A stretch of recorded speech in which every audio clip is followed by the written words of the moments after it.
What up, y'all? It's your boy Monster Man Rocco. Like, subscribe, comment, hit the bell for notifications. Welcome to the nation. So today, I want to talk about how since my last video posted about my bro Napoleon from the Outlaws, I don't know if it's just the simple fact that I was talking about Napoleon from the Outlaws or whatever. Death Row been all in my algorithm, like the Death Row, Snoop Dogg, Tupac Still Alive videos, all kind of. You find yourself going down a rabbit hole if you engage, right? And I engage. So I'm saying to myself, what hasn't been said about this whole thing? Like, dudes are still putting out new videos on that whole NWA Death Row family tree. Like, dudes is retelling and remixing and reselling that story so many ways, and like I said, I only speak about things that I have that I'm passionate about, you know what I mean? And I've always been passionate about that family tree, as an artist, as a fan, as all of that, as a friend of the Outlaws, you know what I mean? I've always been passionate about that, but I felt like I couldn't say nothing. I didn't have nothing to add. Like, I'm not no insider. I don't know them that well. You know what I'm saying? Like, I'm not going to overstate my relationship with nobody. I love Noble. I love Edie. I love I love Napoleon. Castro is the homie. Never got to meet him that well. Fatal been in my crib in Brownsville. Like, but I'm not going to lie and say like I know their every move, right? So I don't have any inside scoops. You know what I mean? So don't be asking me, you know what I'm saying? But what I do have to add to this topic is this. As foul as people say Suge Knight is, and maybe he was foul. I never met the man, and this is not to discredit nobody who had any situations with him or whatever. I feel like Suge Knight was good for the game. Not the rapper, the game. The hip hop game. Maybe even the hip hop industry. And I know that's controversial, but it's based on a couple of things. You know what I mean? First of all, and maybe this is the most important thing, Suge Knight could have never existed if it wasn't for shady record labels. Shady record labels created Suge Knight. You need me to rewind that? Say it again? Suge Knight could not have existed in this game if it wasn't for grimy, shady record labels. So remember, Suge Knight was a bodyguard, right? But he wasn't no dummy. He was college educated, such on and so on and so forth, right? He could read. He wasn't no rapper, right? So he close to the industry, bodyguard mad niggas. He wasn't just one nigga. He was mad niggas bodyguards. You go down the rabbit hole, you learn all this shit, right? But he was reading the books, right? He paying attention to the paperwork. And ain't no, I don't really know no, I'm not really familiar. I'm not going to say it don't happen, but I don't know how common it is for any nigga, any rapper to let his security be his manager or his label, take him away from the label he on and do some whole nother, execute a plan with him. How often does that happen?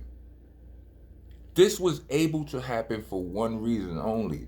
It's because whenever he got those artists, whichever the first artist was, when he got him to look in those books, and he was able to point out to said artist that this is wrong, this is wrong, this is wrong, and I can fix it for you. The first nigga he fixed it for, he couldn't have fixed it if it wasn't nothing wrong. If it wasn't nothing wrong, he couldn't have fixed nothing. So the first nigga that he fixed something for gave him credibility. You understand what I'm saying? Because this is a big deal with like these labels needed this because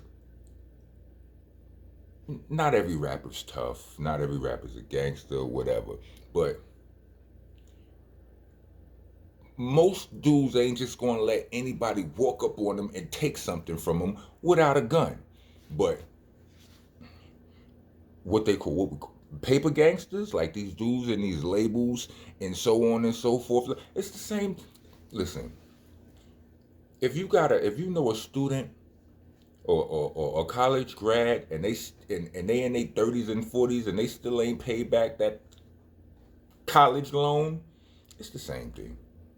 Well, not the same thing, but it's quite similar. You fill this out because you want to get in. You sign this up because you want to get in, and then you don't, and then you do, and whatever from there you owe for the rest of your life. It's the same. It's very similar to what a lot of rappers go through. If somebody came to your college kid, pause, and told them, listen, or to you, college grad who ain't using your degree for nothing you doing right now, but you still owe. If somebody came to you and was like, I could fix that. You know it. You know it's grimy. I know it's grimy. Let me fix that for you. And you like, who this dude? And then you find out he done fixed this problem for 19 other niggas. You gonna roll with him. It's a good chance you might. So, Suge will walk up in these offices with these people who giving out these slave contracts, and he knew the business, so they couldn't play with him. They couldn't tell him anything they wanted to. They couldn't piss in his eyes and tell him it was raining. And not only did he know the business, he was willing to put hands and feet on folks or have hands and feet administered. You understand what I'm saying? And that's just what it was. So all of these paper gangsters and all of these offices, all of a sudden they had something to be afraid of.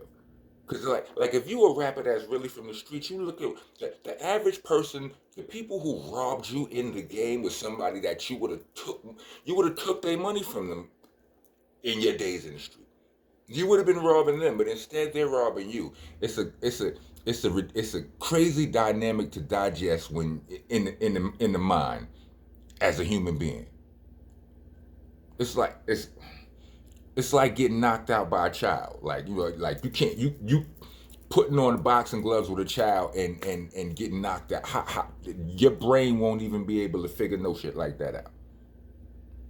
You understand what I'm saying? Somebody that you would like. You know how many rappers come from hoods?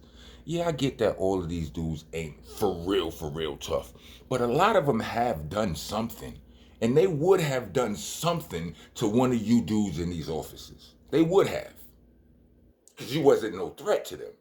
Until you put on that suit and that tie, you holding that paper, that paper in your hand. You know, that contract. And you get them to sign their whole life over. And if y'all wasn't doing that, if that wasn't standard in the industry, there would not be standard. I mean, like, if you Google a record contract right now, just to, you know what? I'm gonna teach my son how to rap. I'm gonna sign him to my label. I don't know nothing. Let me Google a contract. The contract is gonna be shitty. You ain't gotta put in no specs. The contract you Google gonna be shitty. Slavery, right? Because it's standard. If that wasn't the standard, Suge wouldn't have had this big playground in which to operate. Because they would have like he would have just been a gangster, you know, like if he didn't know those pockets and all of that rapery and robbery, that you know, that slave contracts, if he didn't understand all of that, then he couldn't have walked up in these offices and did nothing. They would have just called the police on him. He'd have been just a thug. He's a gangster, get him out of here. They'd have called the police on him, sent him to jail. But because he had them by the cojones, They had to bend, pause, and pause. They had to. Now, again, there is this phrase that I always utter, getting caught up in the hype. And I believe Suge got caught up in the hype too. He became untouchable, or you start to feel untouchable. He got away with doing a lot of things that we wouldn't normally, none of us, we're not used to getting away with these things, doing them out in the opening. You know what I mean? Get away with it for so long, you start to really feel untouchable. That's an example of being caught up in the hype. And they don't like that. You know what I mean? At some point, shit goes left. You know what I mean? But yeah, I mean, to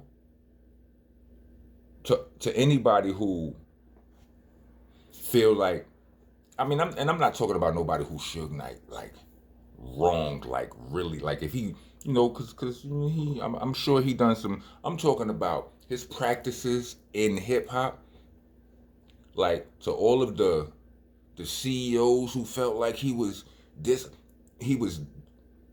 terrible. If you interview enough, if you watch enough of the Death Row artist interviews, you are definitely gonna hear about. I promise you, you're gonna hear about some beautiful things that Suge Knight did, some charitable shit he did, some real nigga shit he did, some shit where he saved niggas' ass, all of that. You're gonna hear about all of that. But those other things, you know what I'm saying? Those other stories are gonna exist.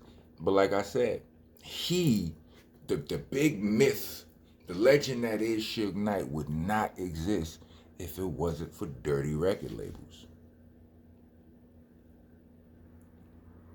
What y'all think about that?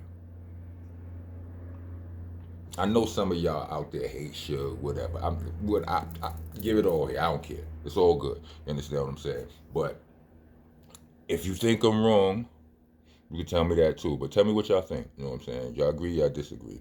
You know what I mean? Have y'all ever heard this perspective on this whole topic into the death row family tree ecosystem? You ever heard this take? I don't know. Let me know. If y'all make it to the end of this video, give me. Let me see. Give me 4 skull and bones. 4 skull and bones. Hit me with that emoji at the bottom of the jump off. Like, comment, subscribe, share. You know what I mean? I got a new video out. It's called Got It Moving. It's on the Fat Beast channel though. Got It Moving featuring Ron Browse. Whole album Ether Rocks is produced by Ron Browse. Get involved. I'm telling you, it's better than everything you're listening to right now. Got some surprises on there for you. Rock on with your bad selves.